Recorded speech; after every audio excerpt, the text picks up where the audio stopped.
Hi everyone, this is Erin from Sandpaper Road, and I'm so happy to be a part of the Xyron Makers team. So today I'm sharing a back to school layout that I used the Creative Station Lite and also the Mega Runner. But I am also a part of the Craft a Clock design teams. So I'm going to be using Craft a Clock paper, and I'm also going to be using Creekbank Creations products as well. There's a large photo fold out, and there's some dies that I'm going to be using because I designed for them as well. So it's really a match made in heaven. But today's project is focusing on the features and qualities of the Xyron Creative Station Lite. So I'm going to be using some cut aparts, papers, quotes, frames from Craft a Clock, and you just slide them right into the machine. It's really fun, and it provides a great way to stick down your projects. Now, the photo fold out from Creekbank Creations comes with page protectors, which is really unique, and it may at first glance just look like a piece of paper cut, with some notches out of it. But when you look closely, it's pre-scored. So the first thing we'll do is reinforce those score lines. There's also an 1/8 of an inch allowance so that when you fold it together and add photos, you've got room in there. And so the first thing I do when I pull this out of the packaging is just sort of reinforce those score lines, like I said. Now, here's the beauty of the Xyron Creative Station Lite. Once I get this whole photo fold out completely folded into, I guess, it's essentially a packet with the page protectors and all of that, and the photos already adhered, that whole entire thing folded up just like this will be able to slide right through that Creative Station Lite and provide a good, strong adhesive on the back. And that is something that you just can't match with a regular traditional tape runner. And there, by the way, also are links in the description box to all of the products that I'm using in this video today. Not like the ruler and those kinds of things, but the main products that are the features of this video. Here's how the page protectors slide on, and then they have an adhesive. They just stick right on the back like that. Now, what I realized later off the video is that you have to put the page protectors on and seal them in the back before you adhere down the whole pack to the page. So otherwise, you're not going to be able to seal the page protectors on the back. It's kind of hard to explain, but in the video, I actually did it wrong. And then off camera, and by the time I show you the final project, it's fixed. I had to use a little bit of undo and take care of some things. So the photo fold out accommodates 4x6 photos, and you can either just stick the photos right directly onto the photo fold out, or you can use journaling or paper or whatever if you don't want to fill them. 1, 2, 3, 4, 5, 6, 7, 8, 9. 1, 2, 3, 4, 5, 6, 7, 8, 9, I believe, additional photos. You can put a lot of photos, and it's nice because then you can still use 12x12 paper. So this is the Craft a Clock paper collection that I'm using. I'm using childhood crayons, and oh my goodness, every time, I just love this paper all the time. Every collection, I'm completely in love with it. Now, on the back of the packaging itself is little like postcards and stuff, and I thought that might be cute for journaling, but I wasn't sure, so we wait for later on that. There are 6 sheets that come generally in the 12x12 paper collections, double-sided, and it's a really strong, I wouldn't even call it patterned paper, I would call it patterned heavyweight cardstock. It's strong, and it's thick. So if you're trying to do folding things or accordion books or, exploding boxes or that kind of thing, the paper is just perfect. Here's a little bit of a close-up of the packaging. If you haven't ever heard of Craft a Clock, they are out of Poland, and their dimensions are generally in centimeters. And but I did the conversion. It's 12 by 12. So I'm going to cut this apart here. And like I said, I thought at first I was going to use it for journaling, but I ended up not using it for journaling. I used the other side for something, I think tabs or something. And I just love these little cut aparts. Oh, I know what I was doing. It was the journaling. I wanted one of those areas of the photo fold out to be just for the journaling, to explain this little family tradition. This whole layout is about a little family tradition that I have, and I'll kind of share with you along the way about this tradition just to get my kids ready for back to school. So I decided to go ahead and use the pencils right there, that little cut apart, and then definitely the little graph paper journaling. And I really wanted to focus on this photo fold out first, because that had to be done first before I slid it right through the Xyron. So that means I had to get the pictures done, I had to get the embellishments done, I had to put the page protectors on, get that all situated beforehand, and the rest of the layout kind of just came together as I went along. And at first I didn't know if I wanted the journaling on the outside of the photo fold out, where you'd read the story first and then open it up and see, but I actually decided against that later. I put it on the clear inside so that you'd have to go through all the pictures first and then read the story, because really I wanted the photos to tell the story. And with so many photos, it was nice to be able to just zip them right through the Creative Station Lite and just stick them on like stickers. This layout, I mean, I know the video is sped up just for the video time's sake, but the layout truly did not take that long to create, honestly. I think a lot of times with scrapbooking, the part that takes the longest is actually cropping it to perfect size and then getting tape runner and stuff on the back. So the Creative Station makes that really simple. Now, I didn't know what page to use or what design to use for the background, but I knew there was going to be a lot going on the actual page. So I thought, well, if I can keep the background kind of simple, then I can let the other stuff. There were things I definitely knew I wanted to use. And the main picture is so corny that you're not going to miss it, but I just didn't want to have a lot of other randomness going on. So I decided on the black, also because it looked kind of chalkboardy, and I thought that was perfect. Just perfect. This paper is just perfect. Now I did trim it down, and this is a piece of, it's like some sort of little template, a scrapbooking template that I got from Stampin' Up! Forever ago. It's just a little piece of cardstock. And normally I wouldn't do this in pen, but for video's sake, I will do it. You just mark off the little corners, and really you could make your own one of these, I'm sure, or see your Stampin' Up! Lady if you have one. And once you mark that out, then you can actually cut out with your paper trimmer that little area and either flip it over and change the pattern, or you could save it and use it elsewhere and just put like a regular solid color piece in the hole. You may be thinking, what's the purpose? Well, the purpose is once you cover up the entire 12 by 12 page, some people would like to preserve the design that's on the back side of a double-sided sheet of paper. Like in this sense, if I use the whole sheet of the black, well, I'm never going to have the chance to use that other side. So this allows me to cut out a portion that will be covered up anyway, and then I can save that cutout portion to use for another project. The tricky part is, like my blade keeps coming out. The tricky part is you have to slide your blade without pushing in the paper. Like, watch, you can see I have to get it to that point and then push down and then lift back up so that you're only cutting out the areas of the square.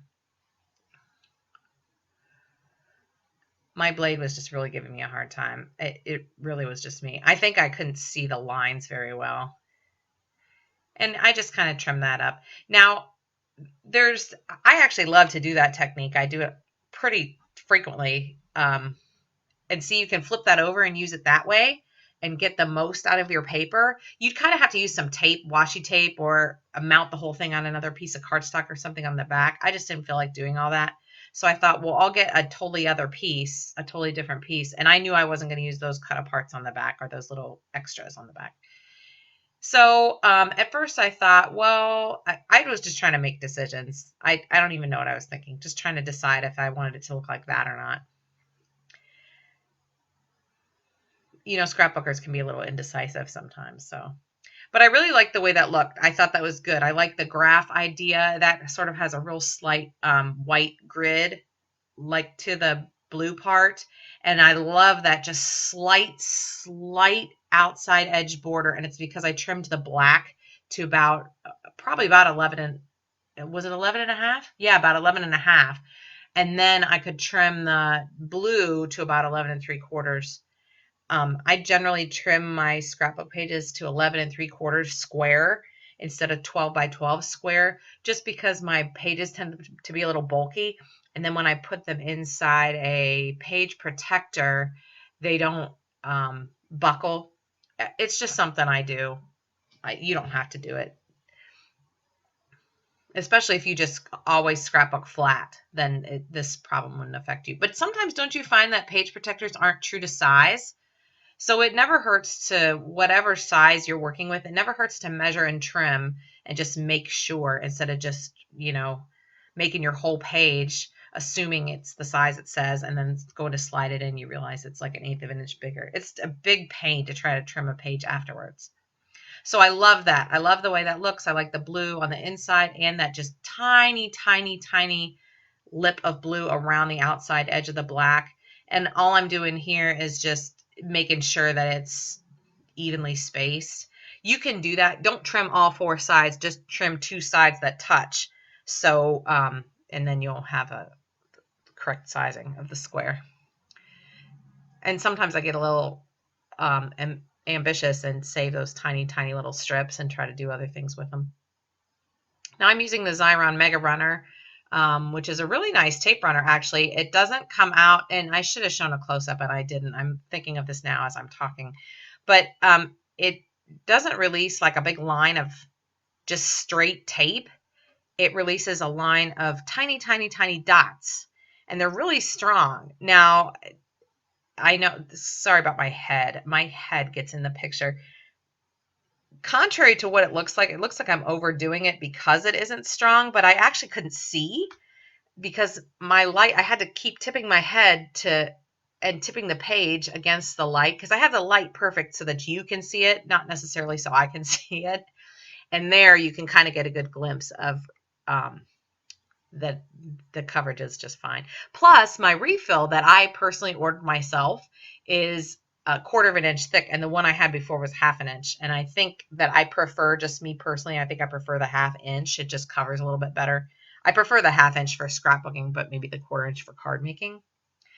It's also nice because you just drop in a cartridge. You don't have to wind tape, and you literally just open it up, drop the cartridge in, and call it a day. So I'm running the journaling block right through, and that's as simple as it gets. You crank it, you paper cut it, and just rub a little bit with your finger, pull the release paper up, which is, yep, and throw it in the trash, pull that off, and stick it, and you have one giant sticker. And that's my technique that I use for the whole entire project, for all my pictures, for the photo fold out itself, for all the little embellishments, cut aparts, everything. I just literally just run right through. And I'm trying to think if I think I had to change the cartridge for the Creative Station, but only because I had used it also in another project as well. So one cartridge would have probably used this, or probably would have lasted this entire layout if I wouldn't have been working on something else ahead of time. So here are some little extras to cut from the Childhood Crayons collection. Those banners, those little birthday looking banners, I had to have them there. I just had to.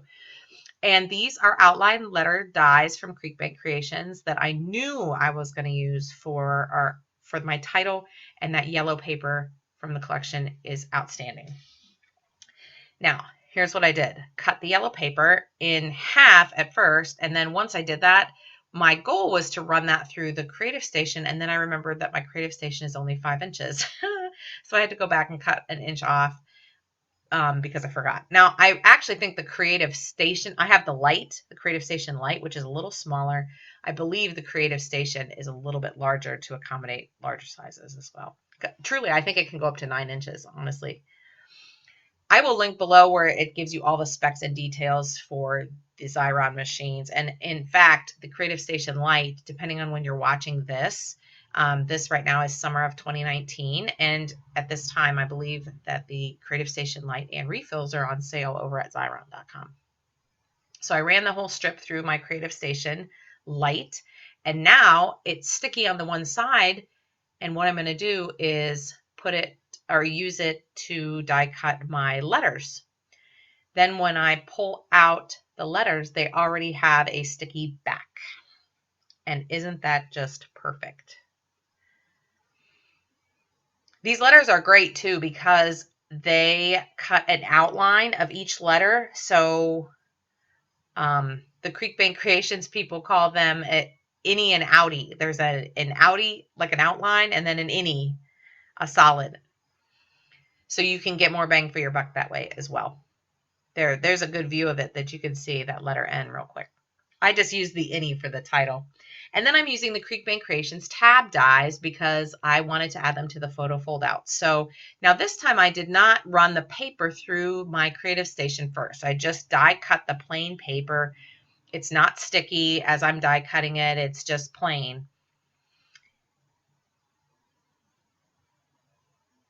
And then I will run the paper tabs through the machine, my Xyron machine. It really doesn't make one bit of difference which way you choose to do it. If I did it the way with the letters or the way with the tabs, it all ends up to be the same.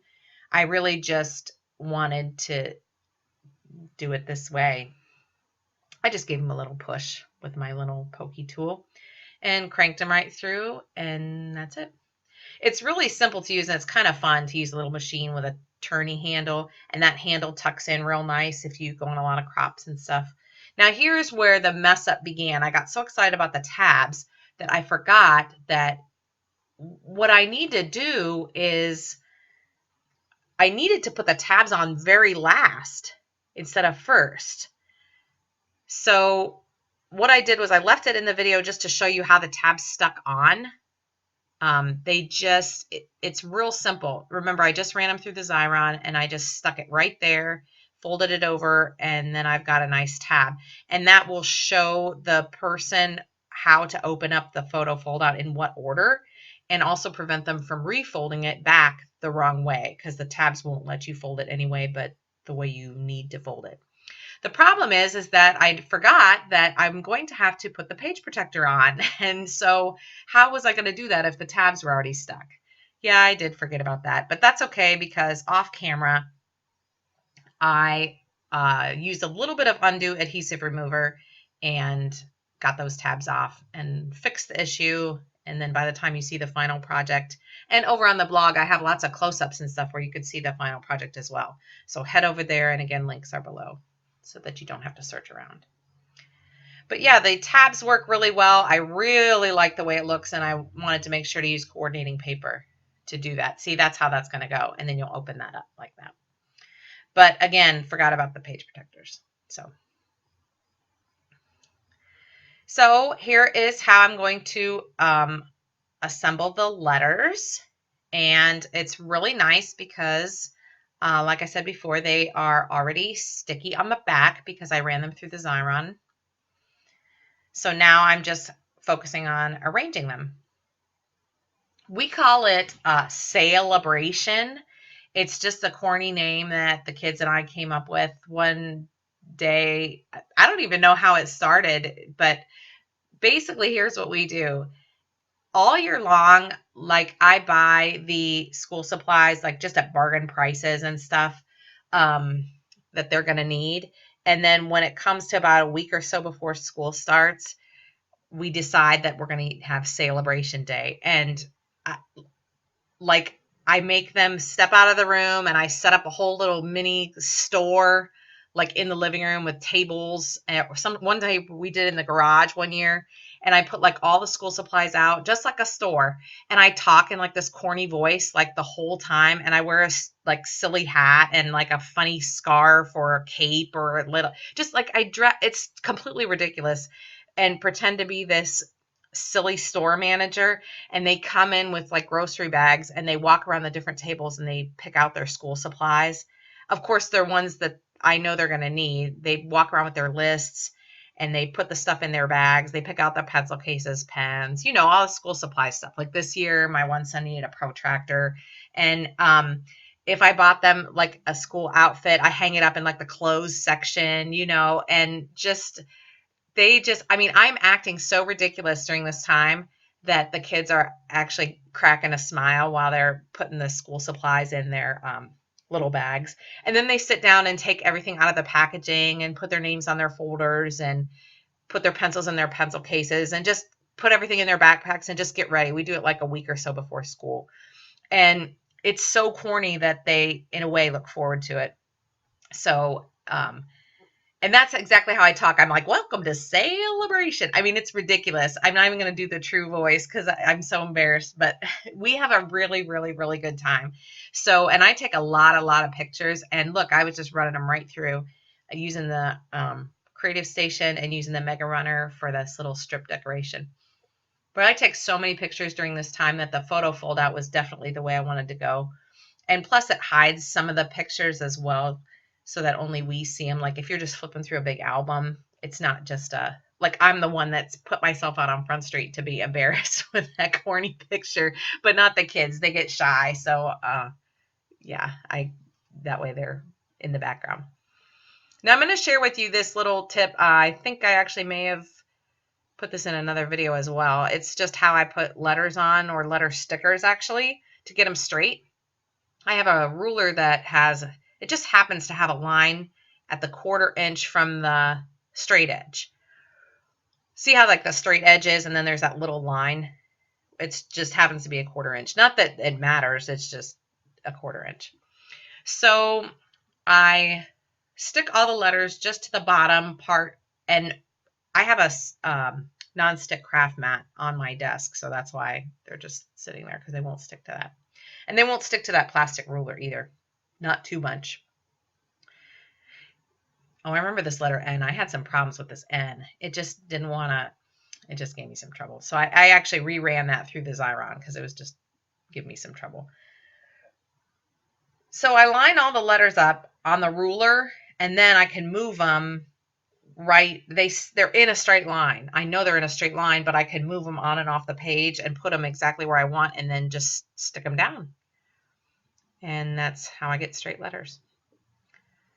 And I don't think I'm super strict with myself about making sure everything is like bone straight, but letters, there's a way that you can do it where it looks like it's haphazard, and then there's a way it's like, yeah, that's a little crooked in a not so good of a way.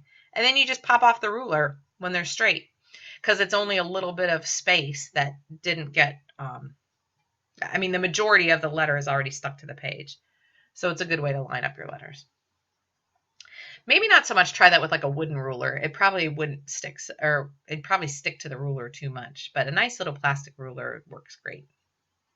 And it doesn't have to have a line. It's just really, well, it is really helpful because, yeah. But you could probably line it up with the little marks, with the little measurement marks. So that's how I do that. Nice little tip for your letters. You could also technically do it with other things, sticky cut aparts or embellishments or anything. Use your ruler to move it around, and then as long as you've got the majority of the item off the ruler, then you could just do that same technique. It's really nice. So I ran all of my pictures and cut aparts and embellishments and everything through my Creative Station. And I was so glad I did that. It just made, like I said, it made the project go so quick. And you can see too that I ran the entire pack, the photo fold out through, although I did it before I put the pictures on. And like I said, I messed up just a little bit. I shouldn't have done that. I really shouldn't have, because I had to redo it. What I should have done is had the pictures on there already and the page protectors on there already, then run it through the Xyron, that whole big pile, because I had to end up rerunning the whole thing through. And now it's just a matter of, because you've run it through the Xyron, it's stuck on a sticky or like a sticker paper. So you have the freedom to move stuff around, see exactly where you want it, because it's on, just like how a sticker is, it's on that paper. And I'm trimming that off because I really wanted to get a better feel for what it was going to look like before I unstuck it from the sticky paper. That's just the front release paper, the front covering. But now look, I can move it around and see, do I want it here or there, whatever, and yeah, it was easy as pie. Some people are a little intimidated with using like a machine, or they think it's like a machine, or they don't want to do all that. But I actually think it's kind of nice when you want to get a lot of stuff done quick.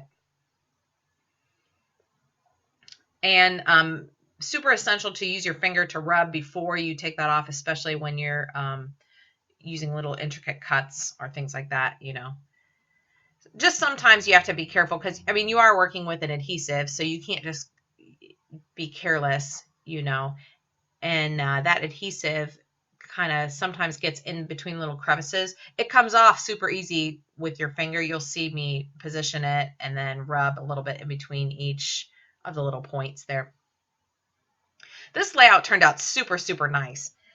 It is exactly the way I wanted to be in my head. And like I said, please head over to the blog. Also, I have a coupon for Xyron.com, a coupon code that you can use it's over on the blog, and you can get the coupon code over there as well. You'll see me using up here. The one letter came up okay, but the other ones were already stuck pretty good. So I did reach for the UnDu, and it is a liquid that just releases adhesive pretty quick and allows it to remain sticky after a few seconds. So I use those same letters. I don't have to re-stick them at all. And I am so happy the way this came out. I know I keep saying that, but it's wonderful. I love the paper. I love the dyes. I love the adhesive. Everything just came right together like a marriage made in heaven. I was so happy about it. Happy to share my family tradition in this scrapbook layout. My kids may be a little bit embarrassed now, but they'll be glad later.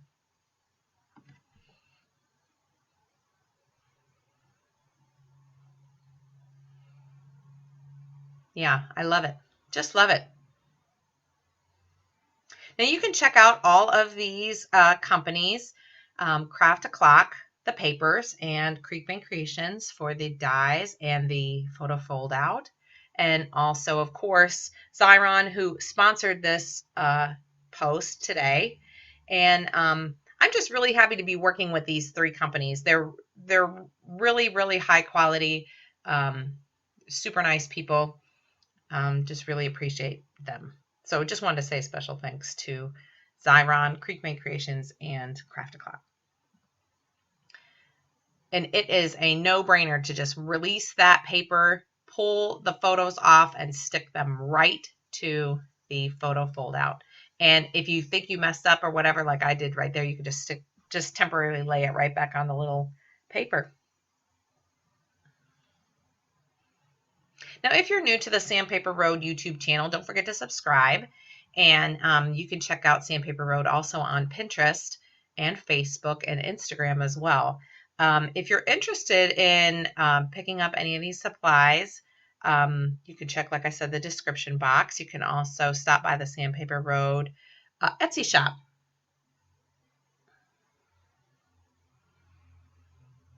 This is a super fun layout to do. I hope you enjoy watching and just seeing all the tips and tricks and just little things that I did to make this layout come together.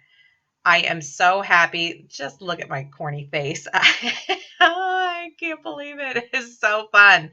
So thanks so much for joining me today. Head over to the blog to see some close-ups and check out the links below to get more details. Don't forget to head over on my blog, that coupon code also for Xyron. and check all of us out on social media. And thanks so much for watching. I am so happy that you stopped by. I hope that you got inspired to do a little bit more scrapbooking and maybe do something creative with your family when it comes time to do back to school. There's lots of ideas. So yeah, don't be afraid to give it a try, no matter how embarrassing or corny it might be. So thanks again for watching. Thanks again to Xyron for sponsoring this post, and we will see you again in the next video. Bye-bye.